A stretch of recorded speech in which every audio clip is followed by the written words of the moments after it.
Morning, everybody. I'll call this meeting of State Government Finance and Elections to order for today is Saturday, April 17th. And pursuant to House Rule 10.01, this meeting is being held virtually. First order of business is the roll call. Ms. Spreck, can you want to take the roll?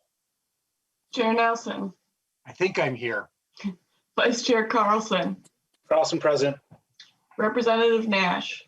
Present. Representative Bonner. Present. Representative Drazkowski. Present. Representative Elkins. Present. Representative Greenman. Present. Representative Cleavorn. Present. Representative Kosnick. Kosnick present. Representative Mason. Representative New Brindley. Present. Representative Pulowski. Pulowski present. Representative Quam. Present. A quorum is present. Thank you, Ms. Spreck. The next is the approval of the minutes from our last meeting, April 7th. Representative Claiborne, did you get a chance to look at the minutes? Yes, thank you, Mr. Chair, and I move that the minutes from April 7th be adopted as written. Thank you, Representative Claiborne. Representative Claiborne moves the minutes from April 7th, 2021. All those in favor of approval of the minutes, say aye. Aye. Aye. Aye. Opposed? We have our minutes approved. Members, we have one bill up today, and I'd like to welcome Majority Leader Winkler to the committee. It's House File 600, and I'll move House File 600 and be re-referred to the Education Finance Committee. Representative Winkler, please present your bill. Thank you, Mr. Chair and members. This was not scheduled originally to punish the members of the State Government Finance and Elections Committee for a 12-hour debate on a Friday night leading us to midnight. But if it functions in that way, I guess that's just how it is. I want to thank you for taking the time this morning to hear this bill.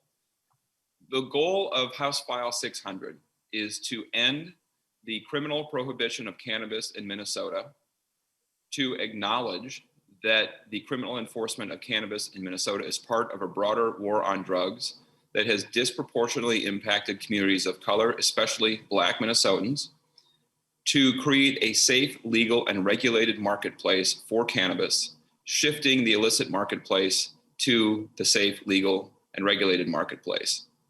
We seek to provide criminal justice reform and make sure that those adversely affected through the criminal sanctions of the war on drugs have an opportunity to have their records expunged, to have an opportunity to participate in the upside, the opportunity of a new cannabis market, to right past wrongs in communities that have been adversely affected by the war on drugs, and to provide relief for patients who use cannabis for medical conditions so that they can better afford treatment and care. We also seek to save money by not spending law enforcement resources, criminal justice resources, court resources on enforcing a product that 2/3 of Americans, 2/3 of Minnesotans think should be legal. The way that we do this structurally as it applies to this committee is by creating an independent Cannabis Management Board. When we started the process of looking at how to regulate cannabis in Minnesota, we took input from state agencies who thought that the Cannabis Management Board should be essentially governed by designees of the relevant state agencies. We looked at what other states have done and concluded that creating a Cannabis Management Board with a diversity of membership and also a clear set of goals. And I'll just read this to you from page 10. It's in section 2 of Article 1.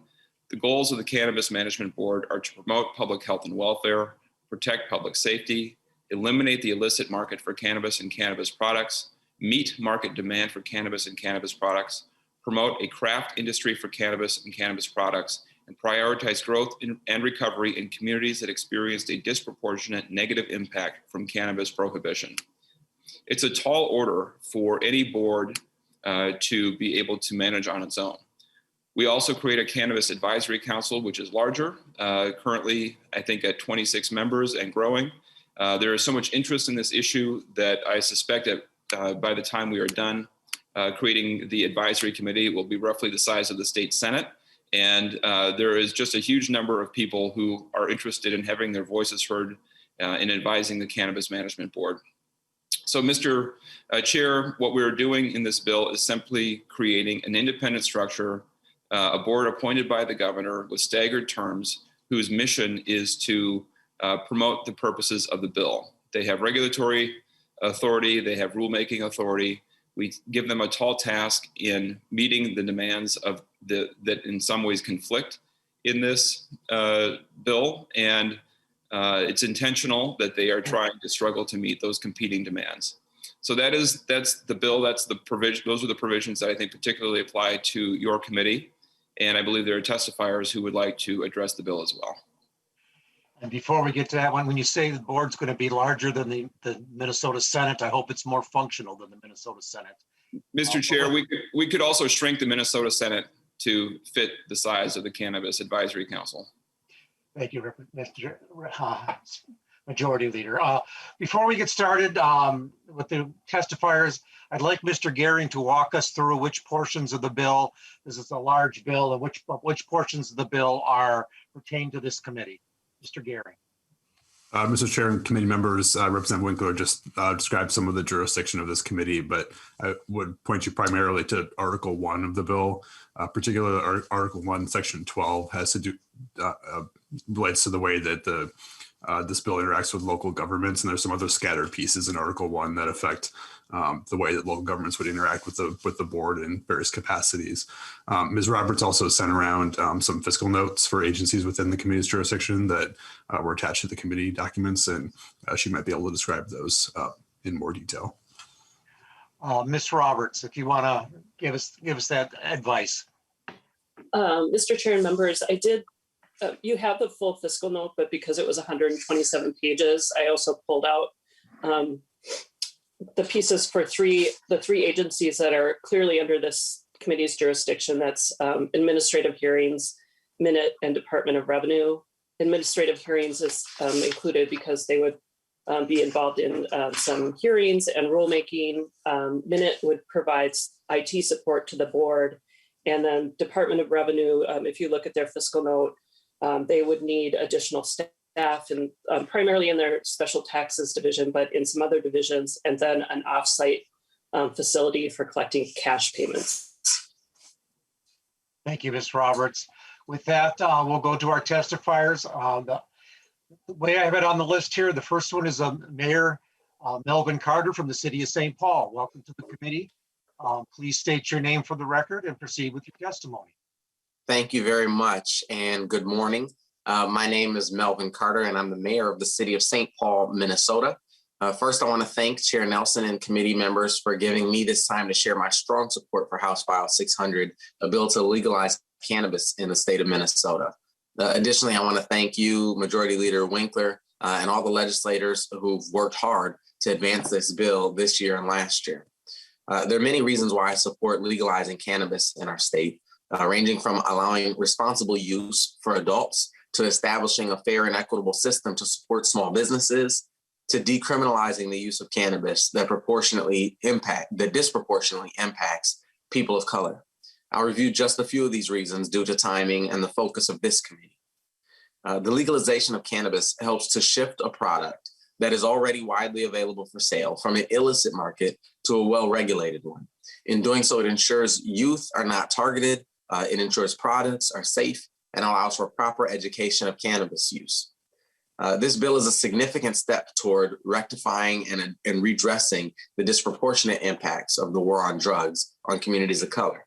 It prioritizes issuing business licenses to social equity applicants or residents of a census tract with 20% or higher poverty rates, or 80% of statewide or major metro area median family income, and provides grant funding for investments in the communities where the applicants live.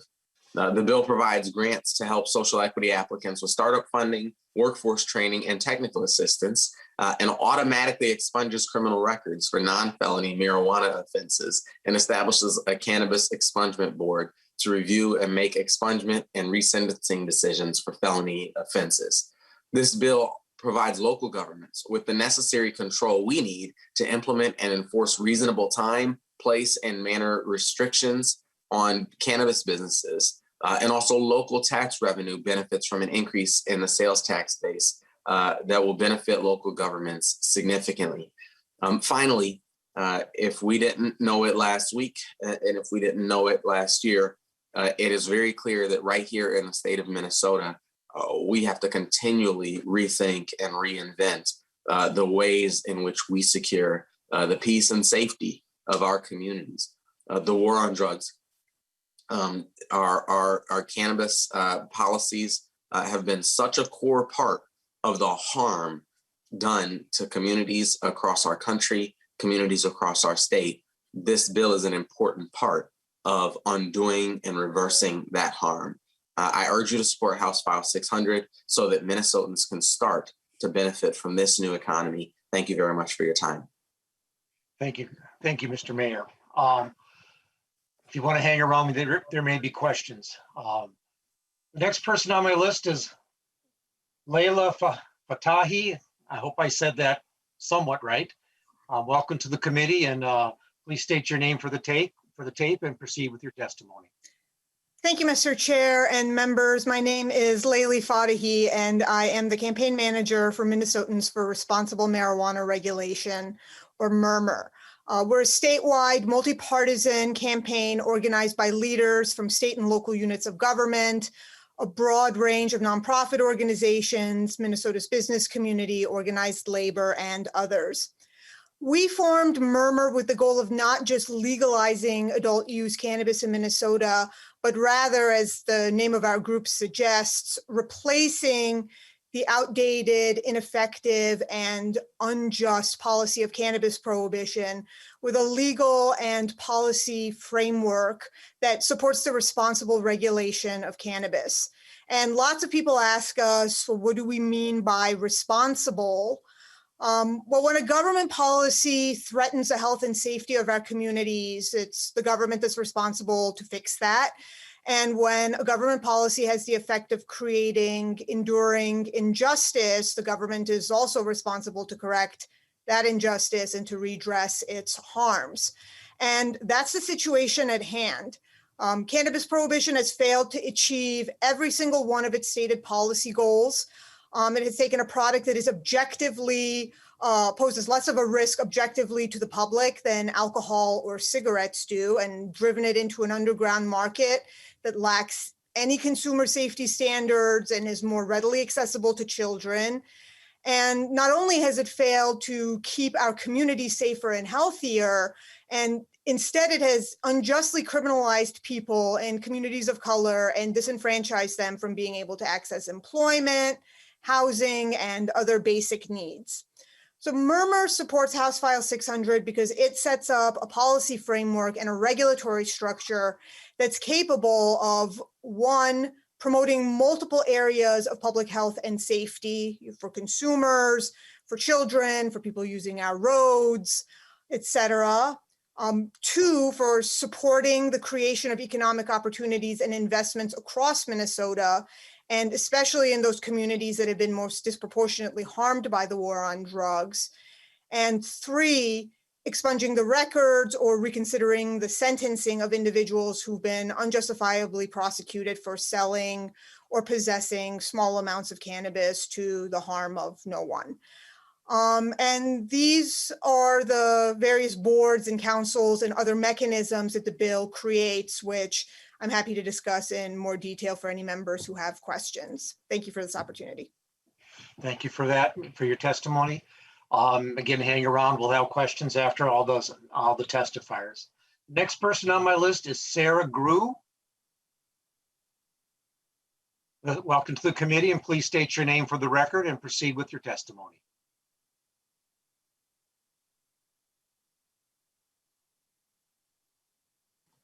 You're muted, Sarah. There we go. Good morning. My name is Sarah Grew. I'm joining you from California. This is my 14th year involved in the cannabis industry in California. I've sat on the California Growers Association Board of Directors, formed our Sierra County Growers Association, and I'm also co-founder of Crested River Hemp Company in Minnesota, which is my birth state. Upon reviewing this bill, I just want to compliment you that from my experience here in California, the regulation is really fairly well conceived by comparison to our state. I really think the statewide the monitoring system is good that it's one agency. We see a lot of difficulties with the multi-agency regulatory system here. My main compliment is on the restriction of local control. That's been one of the biggest hardships and, in my opinion, failures in the California regulatory system. And so I want to applaud you on recognizing and addressing that. Having a universal statewide system and removing that ability for local control is going to help create a more robust and working industry.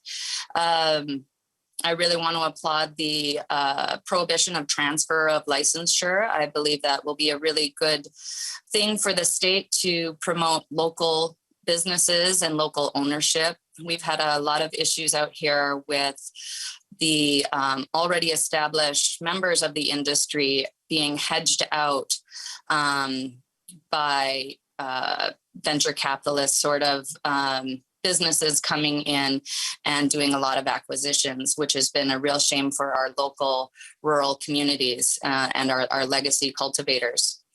I want to applaud the prohibition of bulk producers, at least for the first early years of the industry's beginning there in Minnesota, again, to encourage those local businesses and the smaller businesses, really trying to keep the industry in the hands of mom and pop size businesses and keep your money local and within the state. As I reviewed your licensing structure, I think it's a really good system. The one particular hiccup we've had in California is that cultivators cannot transport their raw material off their farms, and it adds a great deal of expense and complication for them to contract with distributors just to bring it to a processing center, which might be just within a matter of miles from their farm. And upon review, I found that has been addressed in this licensing structure, and so I want to applaud you on that. I'm really excited to see legalization of cannabis coming to my home state. And I really want to applaud the members that have drafted this bill for their careful consideration and review of what is and isn't working in other states. And I'd be happy to make myself available for any questions. Thank you, Ms. Grew. The next person I have on my list is Anthony Newby. Welcome to the committee. And please state your name for the record and proceed with your testimony.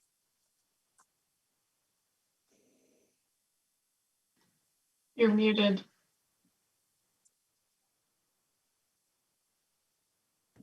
There we go. Sorry about that, guys. Good morning, Honorable Chair Nelson and honorable committee members, including Representative Winkler. My name is Anthony Newby, and thanks for giving me an opportunity to share my views on cannabis legalization and House File 600 this morning. Again, my name is Anthony Newby. I'm a Minnesota native, and I'm the co-owner of a CBD business located downtown Minneapolis. My CBD brand, Cultivated CBD, is sold in 600 retail stores. We sell online and ship to over 30 states. I'm also a member of the Minority Cannabis Business Association, a network of cannabis operators throughout the country, helping to inform equitable cannabis policy in emerging states like Minnesota. My business partners range from vendors and hemp growers to staffers. All of us are hopeful that we'll be able to compete not only in the hemp and CBD space, but also the adult use space. And we think House File 600 provides an excellent framework for us to do that. Again, my CBD company in our company model, we hire staff and purchase from vendors with prior experience with the cannabis plant. This includes Black folks and folks of color who are eager for opportunities in the industry, folks from under-resourced communities like North Minneapolis, folks with direct experience with the war on drugs. These business principles, which we cook into our daily operating, again, procedures and principles, far from being a barrier for success, have been a primary reason for our success in the market. Our staff and our network, because of their lived experience, produce very high quality products. We give back to the community. We're highly motivated to lead the future of this emerging market. We live these business principles while working in a building just 4 blocks from the Chauvin trial, a building which shares an alley with the first precinct in Minneapolis. We're surrounded by, frankly, a military checkpoint, and our staff passes a literal gauntlet of MPD officers and National Guard members just to get to work. And we're not the only ones. There are many other hemp and CBD operators trying to navigate the current moment while also competing in the hemp and CBD marketplace. And from our opinion, these folks deserve a chance to lead, not just participate, but also lead in the legal cannabis market. And again, House File 600, we think gives us an excellent chance to do so. If I could for a minute just lean into some of the core principles in the bill, which I think make it one of the best equitable bills in the marketplace. And again, this comes from the experience of scanning the landscape and looking for really what's working and what isn't working throughout the country. Number one, the criminal justice element and expungement for past cannabis charges, we think is critically important. Not all states are doing that well. It's cooked into this bill, and we think it's great. More access and lower prices for folks in underserved communities. This bill will give access for folks who are, frankly, trying to treat symptoms like post-traumatic stress. And when we see what's playing out in Brooklyn Center, there are lots and lots of people who are simply trying to navigate and treat these sorts of conditions with an affordable, low-cost plant, and this bill would give folks access to do that. The Cannabis Management Board, which Representative Winkler mentioned, to help advise the legislature. Frankly, a legislature, with all due respect to the folks on this call, frankly, sometimes misses the mark when it comes to racial and gender commitments, and this board will certainly help that. Restrictions on local control that the previous testifier mentioned, we agree with that. We don't want any local sort of biased decision maker to lock out folks of color where those gaps already exist.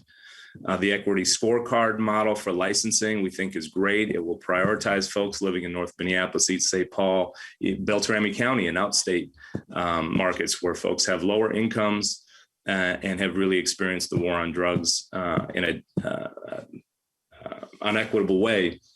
This will prioritize those folks and give them a real opportunity. The craft model, which we really agree with, opens access for small operators as opposed to giving deferential treatment to giant corporations, which has happened in other states. I could go on and on about House File 600. The bottom line is we've scoured the bill. Our friends throughout the country have scoured the bill. We believe it is the most equitable, or certainly one of the most equitable models that exists in the country. And it really gives Minnesota a chance to rebrand itself when it comes to racial equity. When we see what's playing out on our live streams and in our case, right outside of our back door, we need an opportunity to really reverse the trend when it comes to equity, and cannabis legalization under this model really gives us an opportunity to do that. Thank you all for the time and opportunity. Thank you, Mr. Newby. The next person I have on my list, and again, if you can hang around for questions. Next person on my list is Julie Engel. Welcome to the committee. Please state your name for the record and proceed with your testimony.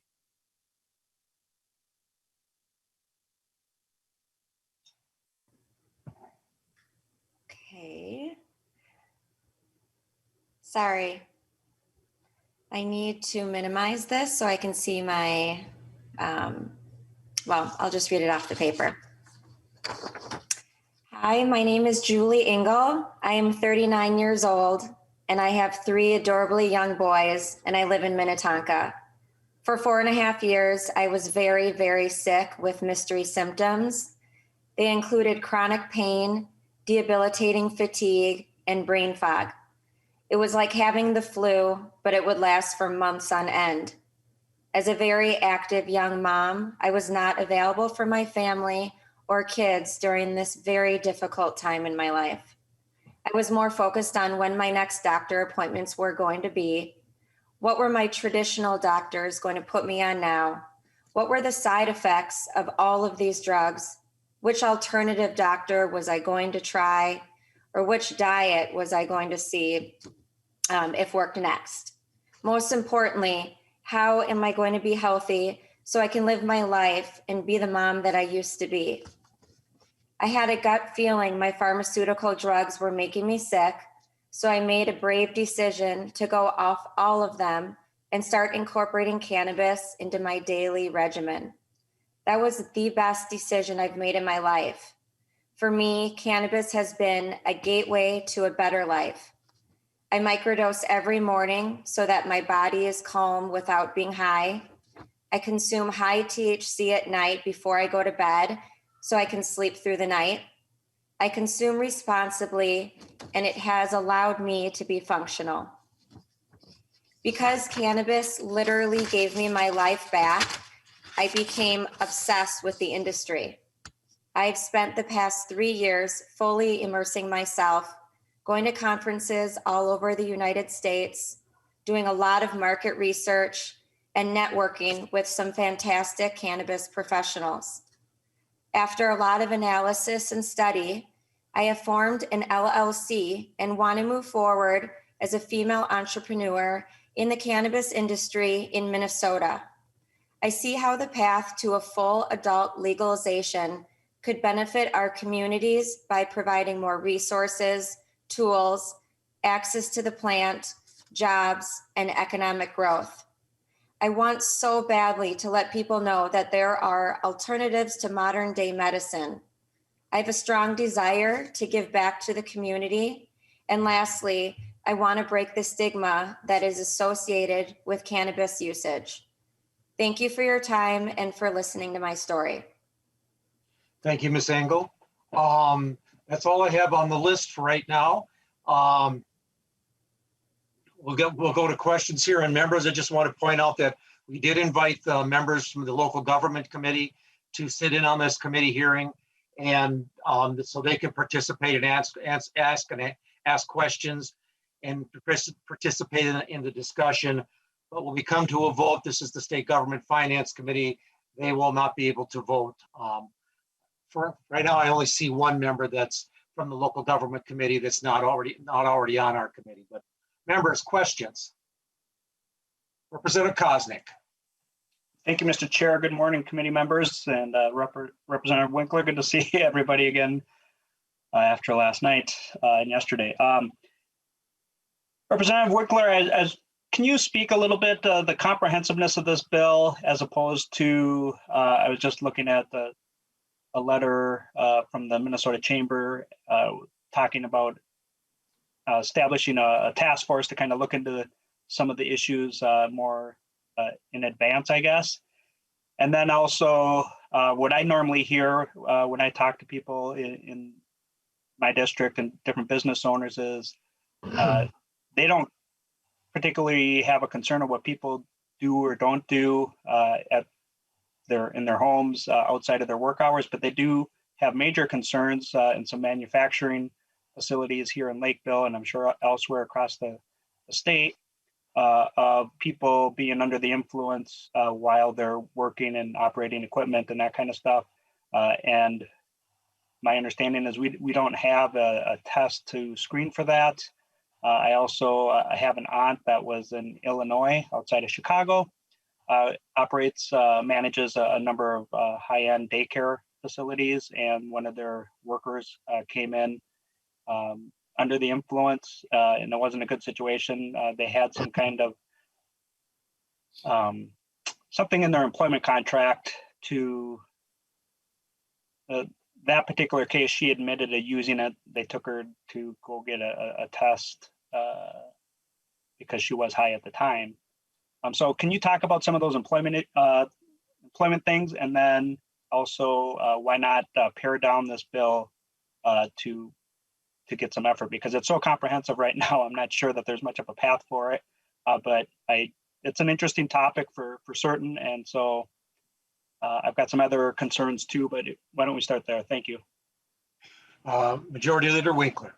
Thank you, Mr. Chair. Representative Kosnick. So first of all, no employer is required to have anybody on their premises who is intoxicated or impaired in any way. So if an employee shows up drunk, if they show up high, if they show up under the influence of legal pain medication that they are taking because they have had surgery, you cannot require an employer to have those people on the premises.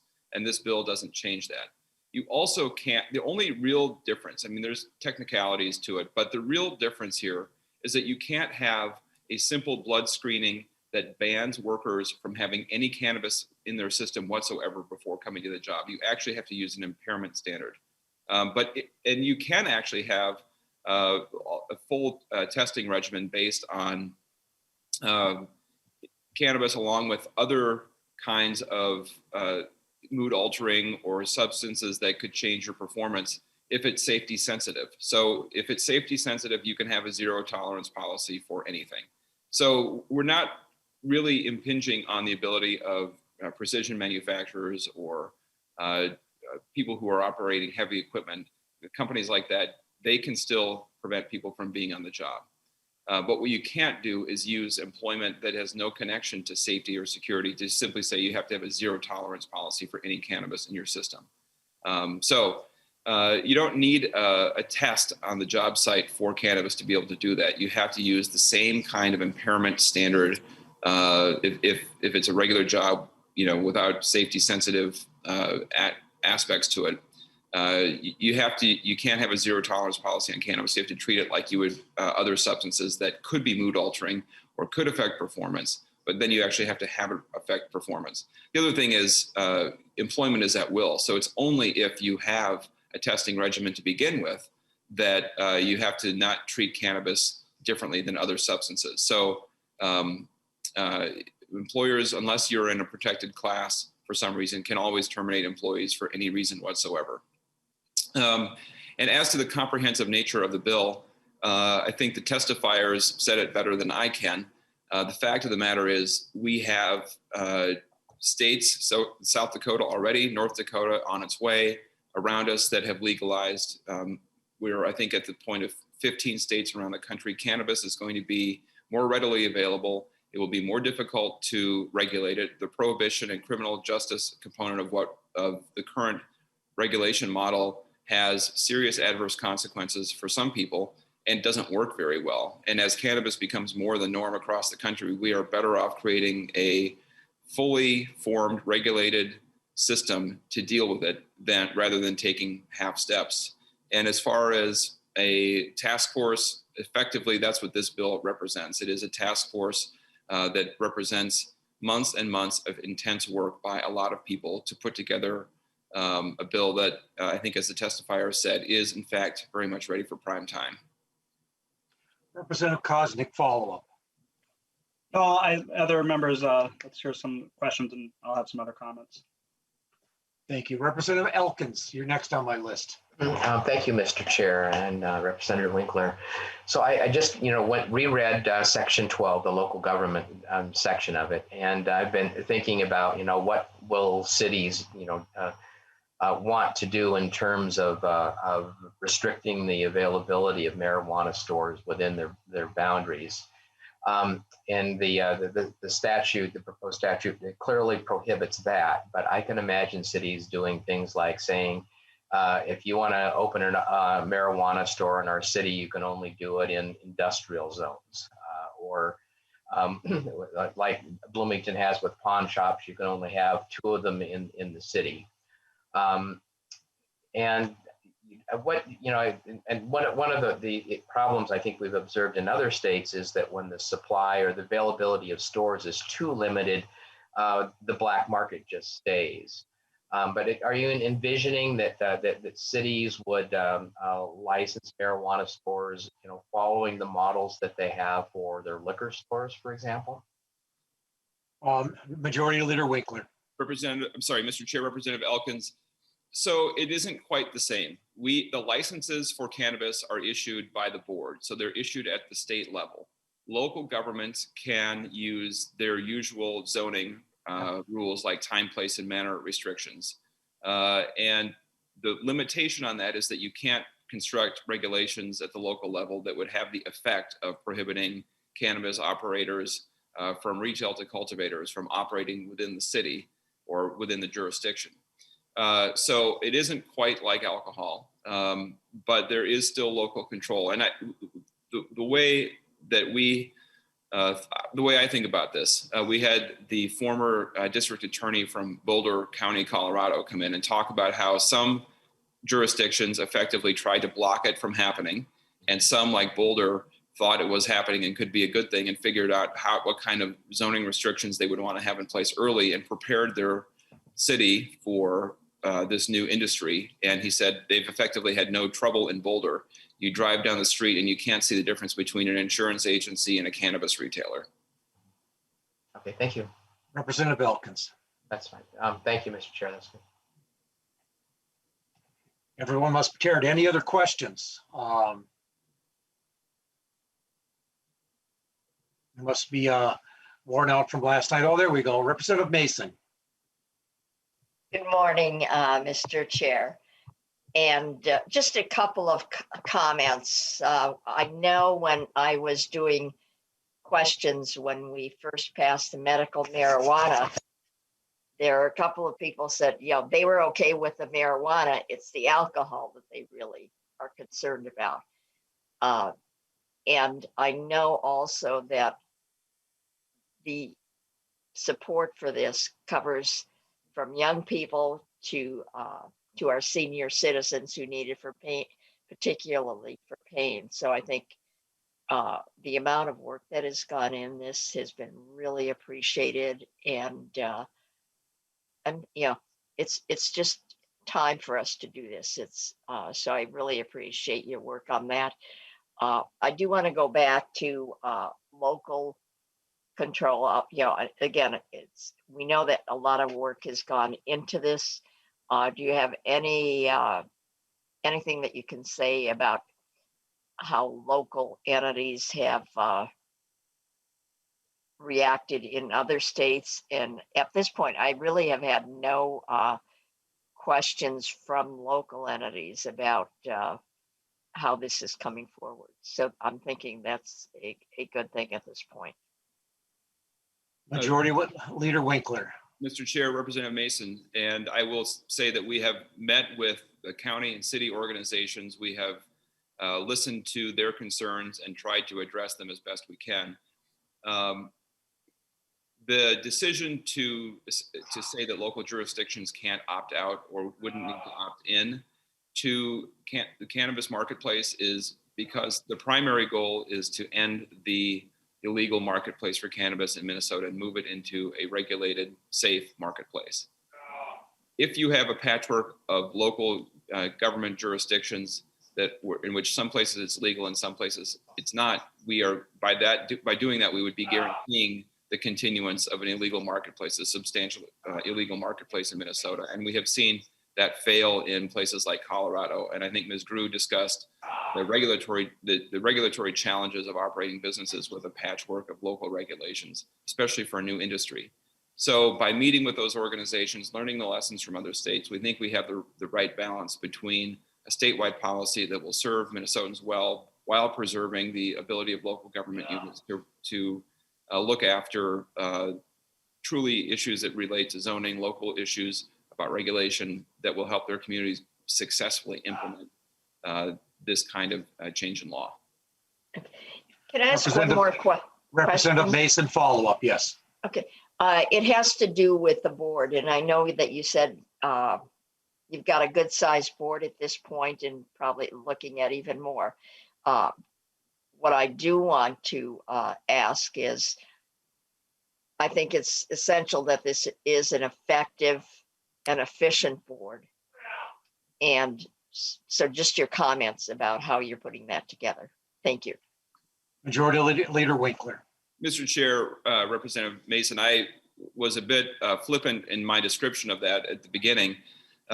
We have a 9-member Cannabis Management Board. So the actual governing board is 9 members. It's the advisory committee that is starting to look like the set of Ben-Hur with a cast of thousands. So the advisory committee is important. It's a place for voices to come in and offer direction, but it's becoming very popular to be on that. So we at some point may look at, what is an effective size for an advisory committee. Representative Mason. Yeah, thank you very much. Representative Nash, do you want to go last or do you want to go now? I'll wait and wrap up for our side, sir. Thank you. Representative Elkins. Thank you, Mr. Chair. I had thought of one more question. A number of cities have municipal liquor stores. Is it envisioned that a municipality might want to operate a municipal marijuana store? Majority Leader Winkler. Mr. Chair, Representative Elkins, subject to correction by House Research, we've discussed that issue, and I believe the bill does permit it. Thank you. Representative Elkins. Representative Claiborne. Thank you, Mr. Chair. This is really more of a comment. So I was brought into this conversation by the leader back in early 2019 because I was not a real strong supporter of this legislation. And the leader wanted to have diverse voices as this bill was being crafted. And I just want to say thank you for allowing those voices in the room from our side of the table to hear our concerns and to hear our community's concerns. What I learned, and then I spent the summer door knocking the Plymouth community. And what I learned is door knocking the Plymouth community is there was support, good support for this legislation and the desire to have a safe, regulated, and affordable market to drive out the illicit market.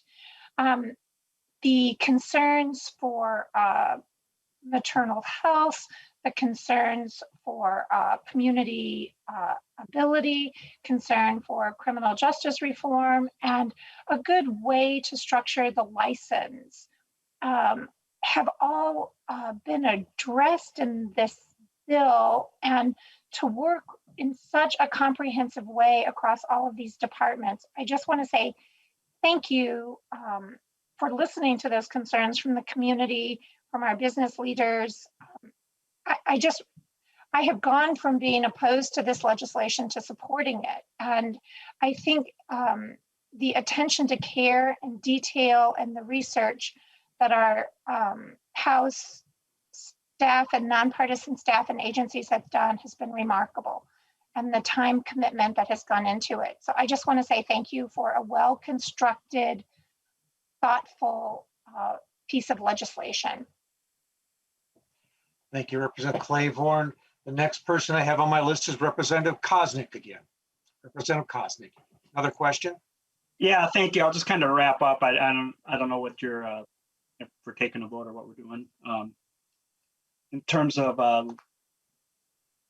the agenda here, but I guess, I do appreciate hearing the bill. But as I've talked to some constituents who are, some of course are in favor of it, but from a public policy standpoint, which is what we are, public policy makers, and talking with other people and reading on this issue, one of the big concerns for me is for every dollar that's gained in tax revenue from the sales of recreational marijuana, it will cost taxpayers about $4.50 to mitigate the effects of such legalization, from a study that was provided to me.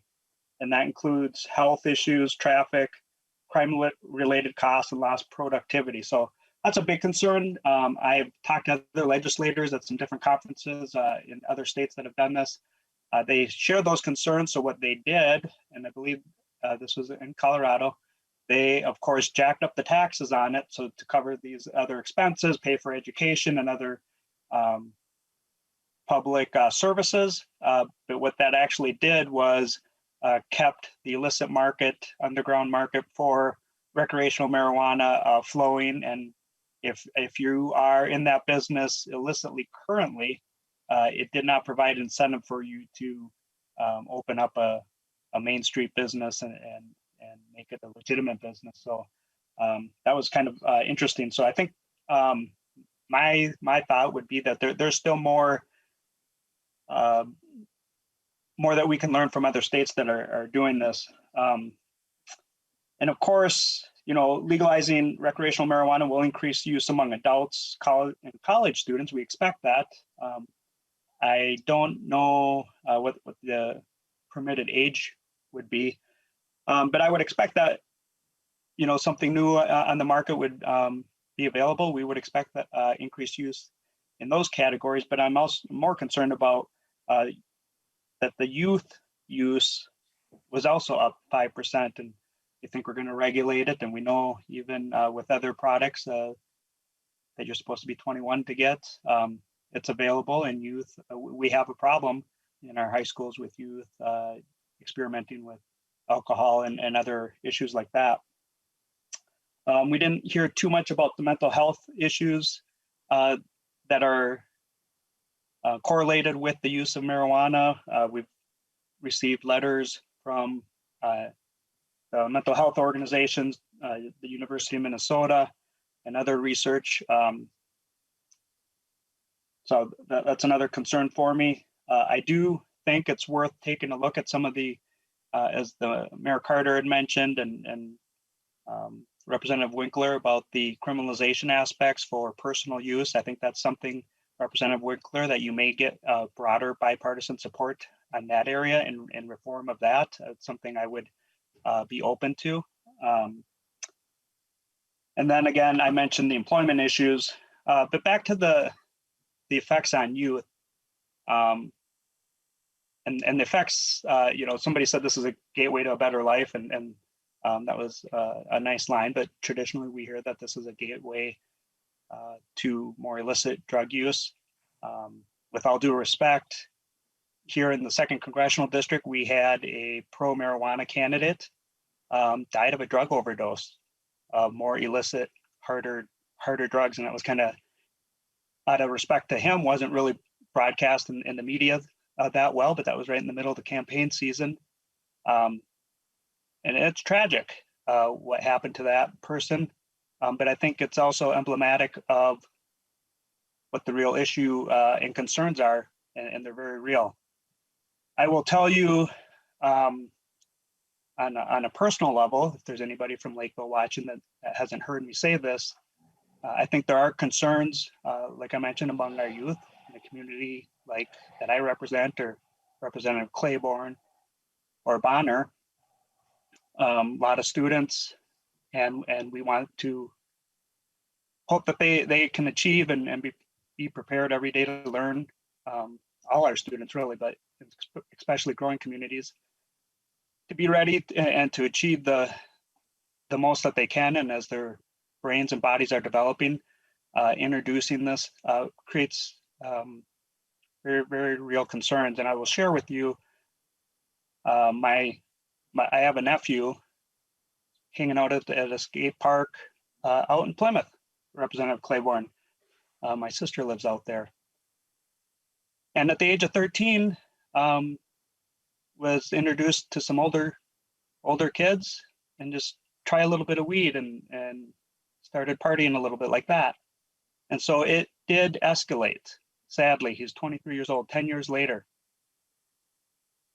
Right now, he's in rehab. He's almost died of heroin overdose 4 times. And in that last 10 years, think of how many times he's been in rehab centers. 5, 6. I was talking to my mom, his grandma. I thought it was 4 or 5 or 6 times that he's had in relapse. And he's done well. When I saw him at Christmas time, I didn't know this. He's been in rehab 20 times, people. He's almost died 4 or 5 times of heroin overdose. I don't think that the making this a legitimate market and trying to regulate it, I don't know that that's enough to save other kids like this. If you're an adult, maybe an old hippie in your 60s, 70s, want to take some gummies, I get it. You're probably more mature about the decision you're going to make. But when you're 13, when you're 21, I just have real issues with that. Obviously, it's very close and personal, but there are stories like this across the board. And as I mentioned, even the candidate that was running for public office to promote this particular issue succumbed to these challenges. So I think we have a little bit more work to do, but I appreciate Representative Winkler bringing this to the committee, even though I didn't want to really get up on a Saturday morning and do this and then go back this afternoon. But I'm glad that we had the ability to hear this, Mr. Chair, and thank you for the time and the comments. Representative Koznick, you mentioned a report. If you could forward that, a link to that or a copy of that to our Mr. Amon, our staff, we can get that out to the rest of the committee. It'd be interesting to read that also. Yeah, it was, Mr. Chair, it was provided to me a couple of years ago by James Backstrom, Dakota County Attorney, in cooperation with Sheriff Tim Leslie, Dakota County Sheriff. The links are on here, and I tell you which, they're hyperlinks. So I'll have to go back and get the document, but yeah, I'll look for that and share it with the committee. Thank you, Representative Koznick. Representative, or Majority Leader Winkler. Mr. Chair, well, first of all, Representative Koznick, I just wanted to express my concern for your nephew and understand and have had my own family members go through this cycle. And so my response to you starts with just recognizing the pain and the ways in which especially young lives, but all lives can be cut short and curtailed, deeply harmed, ending in early loss of life due to abusing certain drugs and having a cycle of abuse. I would distinguish, though, between the story that you've told about the dangers of heroin fundamentally and cannabis. Cannabis is widely accessible to youth today. 2/3 of American teens say it is easy or very easy to get access to. That's under the prohibition model. In addition, there is research and data coming out of Colorado and I think Washington State indicating that youth use of cannabis declines after legalization. And we have not seen, and there's no suggestion anywhere that there's been a significant increase of youth use of cannabis in states that have legalized.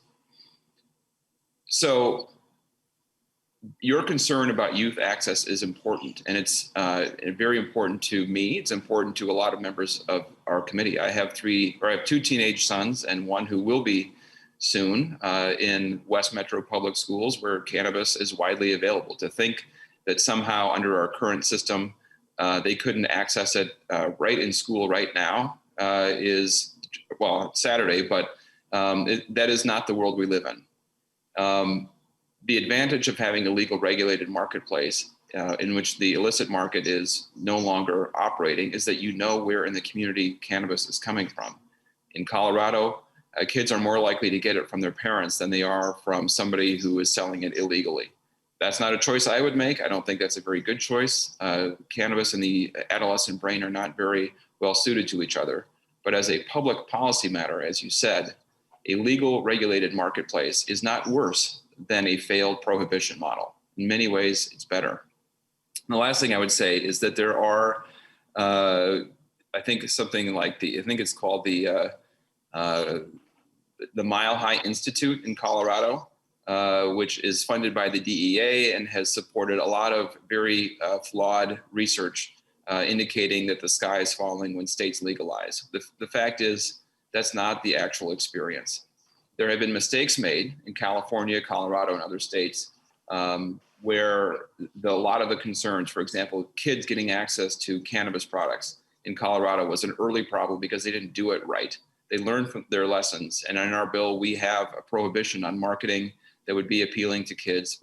We have a prohibition on creating products that would be appealing to kids, even by mistake. So we are learning those lessons as best we can. I'm not saying that that there's aren't two ways of looking at this issue. There are, but I think I want to distinguish between the genuine concern for family members and kids and how we create a policy response to that and making sure we're separating that from misinformation, which is has been plaguing this issue reefer madness has been alive and well for a long time. Representative Claiborne, you were mentioning you wanted to, Yes, thank you, Mr. Chair. And I'm going to I'll start with echoing the comments that Leader Winkler just made. Addiction in any family is awful. Many of us understand that very, very well. And to Representative Koznick, I am so sorry for the pain. It is always difficult to see a young person's life go down that path. And I know in the districts that I represent, Wayzata, Robbinsdale, and Osseo, the use of illicit marijuana or cannabis is awful. It is plentiful. Any student who wants to find illegal product can do so. And in the Wayzata district in particular, with money being more plentiful, we do have problems with heroin use. We have lost multiple students to overdose. It is a growing concern and problem in our district for decades. It is, as I said earlier, it was very hard for me to get behind this piece of legislation. And it is in talking to our students, in talking to our families, in talking to our public safety director, that I have been able to say, okay, we need a well-regulated and clean marketplace. The concerns that you have, you know, I don't want to minimize those. But I do want to say that your reference to 60s hippies, I hope that wasn't an ageist remark because I have gray hair. I've never been a cannabis user, and I don't consume drugs at all. I hardly take an aspirin. So I hope that wasn't directed to my age or my hair color or my person. So I just want to Mr. Chair, if I could interject, no, that's to one of my conservative supporters that wants me to support this. He likes the gummies. All right, perfect. I will say that there are many seniors in our district who do want the gummies for the very reasons that were addressed by one of our testifiers. They're looking for something that'll just take the pain, the edge of the pain from rheumatoid arthritis or injuries or PTSD out of their daily lives. So I'll leave it at that. And Representative Koznick, I'm glad that wasn't directed at me. So take care and thank you. it looks like we're now, everybody's waking up from last night. Representative Bonner, you're next on my list. Thank you. And, you know, I might be, fortunately or unfortunately, very much in the same vein as Representative Claiborne. And, you know, I certainly understand and appreciate it. And I appreciate what she said about not minimizing some of the current concerns that Representative Koznick brought up, because I will be very frank, many of them are the same or similar, you know, talking about concerns at work, talking about youth access, all of those kinds of things. And much like Representative Claiborne, I was also one of those folks in on those early work groups. And I'm sure that Representative Winkler will possibly acknowledge part of the reason that I was appointed to that position is because I was a skeptic. I really had vast concerns about the approach to this and how we do this in a really responsible way. And you know, I think we all realize that this is sort of the direction that the world is moving. And I think we have two options. We can either shape the process ourselves or be caught up in it. And we've seen what happens in states where they sort of get caught up in that situation. And we in Minnesota have a really unique opportunity to shape what our future looks like, to look at the lessons learned from other states who've gone before us, to avoid those pitfalls and to really be thoughtful about the approach that we take. I want to first say that I'm really delighted at a couple of things on this bill and some of the evolution that's come along. The first is the local craft model that really puts a focus on equity, that puts an emphasis on our agricultural sector and keeping things within our communities, and keeping that the money, the economic benefits within our local communities, and particularly in greater Minnesota, where I'd rather have that money stay here in our rural communities, in our state, rather than going to large corporations and conglomerates, not only because I think it's better for Minnesota, but also I worry about the large outsized influence that large corporations could have on marketing and lobbying around these issues. So I do appreciate that. The other thing is, I really want to say that there's been a tremendous effort on what this looks like from an equity lens and how we associate things in the criminal justice system, kind of making right some things that have been vastly out of line for quite some time. And I'm really thoughtful at all of the time and effort that's gone into that. I'm really thoughtful on the way, or appreciative of the way that we've thought about the layers and distributing this in a very equitable way, from cultivation to distribution to sales. That has been really impressive in how we've managed to navigate through that. And then I wanted to just mention that there are a few of the reasons why I have evolved so far on this, not only because we've made great progress, but I share some of the concerns about youth access, and in particular because minds are still growing. We know that up until about age 25.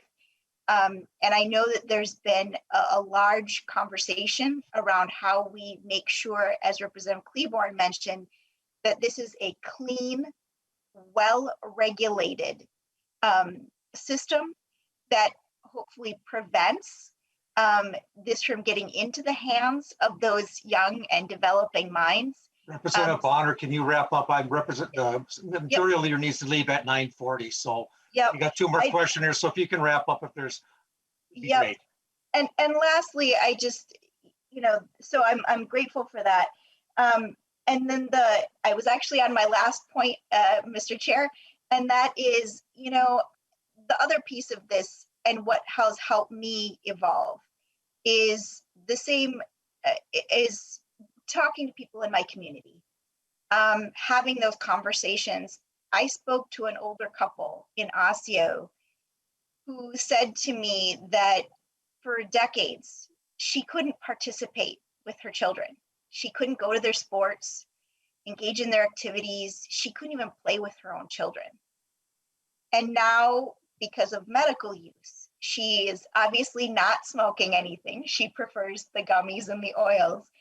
But she said, and I watched her husband and her both nearly break into tears as she explained how she's now able to sit on the floor and play with her grandchildren, something she couldn't do for decades, and how it vastly changed their family. And so I think that I'm grateful for all the work and the evolution that's come along on this bill. And I still have remaining questions that I'll continue to watch, but I do appreciate the vast amounts of effort. Representative Quam, and then Representative Nash can do the cleanup. And Representative Quam. Thank you, Mr. Chair. And listening to some of the testifiers, I think, frankly, there are lots of issues with medications that this is what we prescribe for everybody, and it doesn't work for all groups, and all people don't react the same. And I think, if we did the pharmacogenomic testing and you found the right medicine, they could find relief. I'm always cautious about the self-medicating aspect that you might be obscuring some other condition. The other concern, I like the approach of having a unified statewide as opposed to the cities implementing, but I also remember a lot of the cities were leading in the smoking, the vaping, and some of those other activities. So I think it'd be good for this bill if we looked at tying in to avoid some of the issues from vaping, because who knows what they add to some of that. And so that'd be, I think, a good thing. Also, in past years, Chair Carlos borrowed from one of my my bills about looking at scientific, what are the levels for impairment for driving or operating, equipment, stuff like that. I think the state should assist in those type of background, tests and points, just so that we do have the confidence of a little bit of safety interjected. And frankly, we survived coming out of Prohibition. And I would not be surprised if at some point in the future, we do some sort of a legalized, but I think we need to be more complete in our thoughtfulness of avoiding unintended consequences, because I do think there are some issues that have popped up in other states. And I would like us to have a really thorough investigation. So when we have a committee, if it's advisory, et cetera, including people that are not all pro, but people that have some concerns, so you have that debate. Can you wrap up, Representative Quam? Representative Nash wants to do the follow-up, and we need to get to a vote.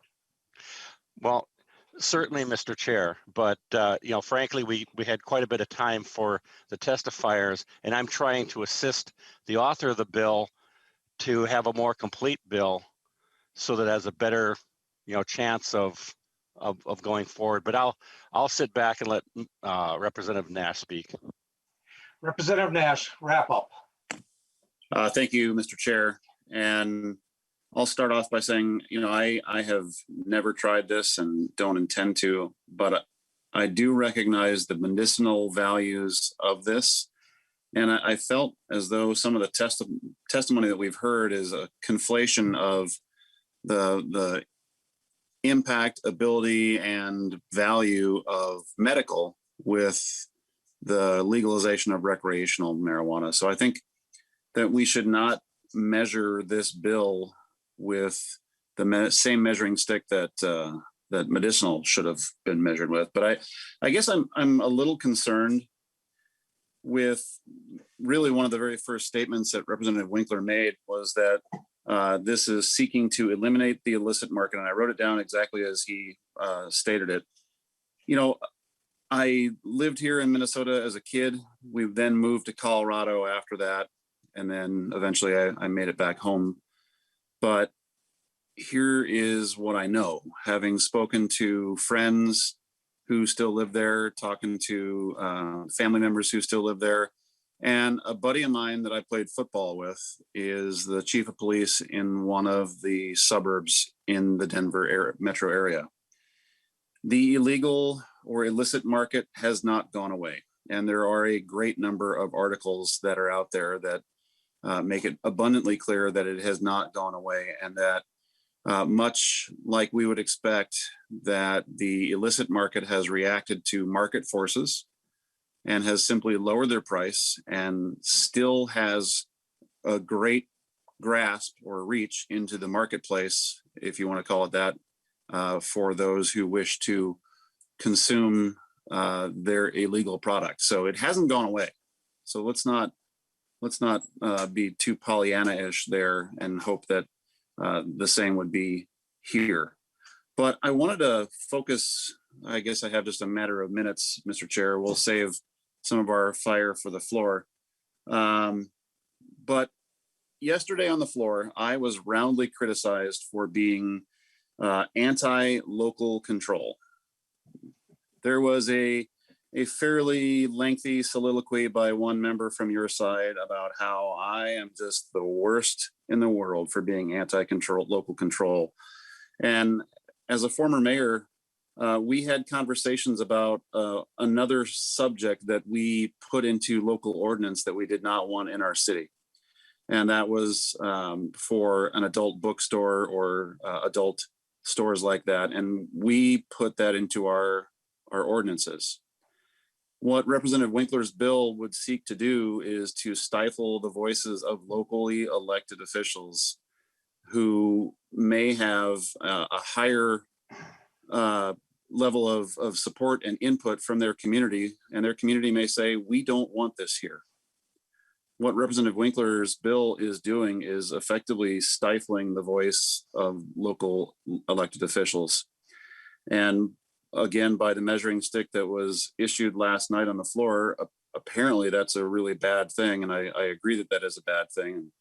I can't imagine how somebody who advocates or who represents the side that advocates for almost unfettered local control, that this is something that they're advocating. There are a lot of issues with this. I think those are still probably likely to get hammered out as this wends its way through the House. It will not go anywhere in the Senate. We know that to be an incontrovertible fact.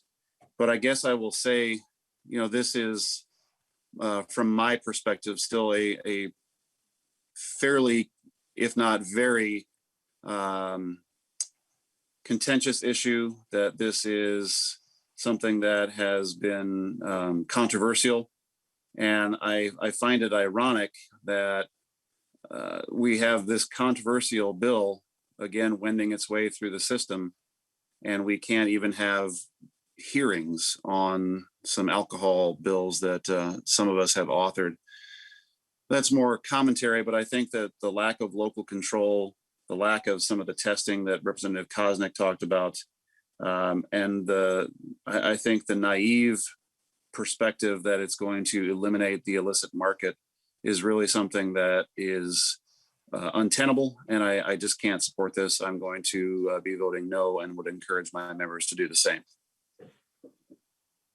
Leader Winkler. Thank you, Mr. Chair. Members, thank you for your time this morning.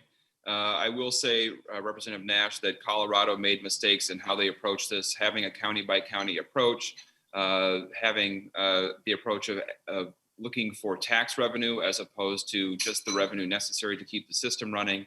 And a number of other mistakes led to the continuation of the illicit marketplace.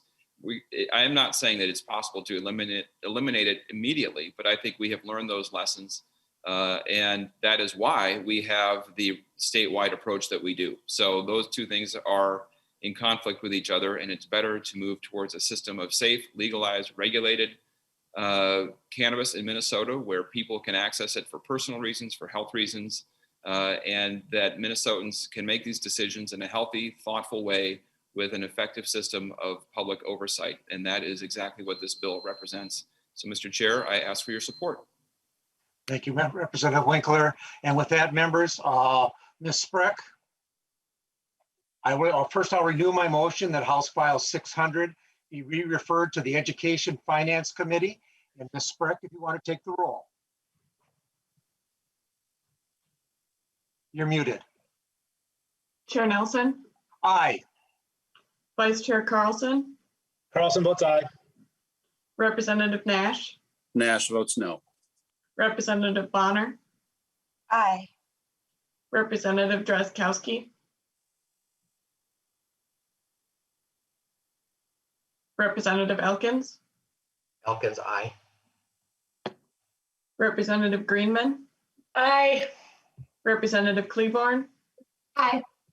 Representative Koznick, No.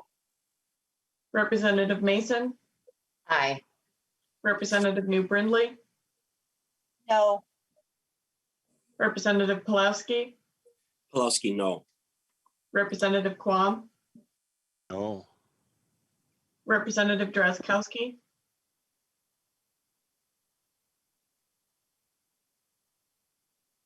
with a vote of 7 ayes and 5 nays, the motion prevails.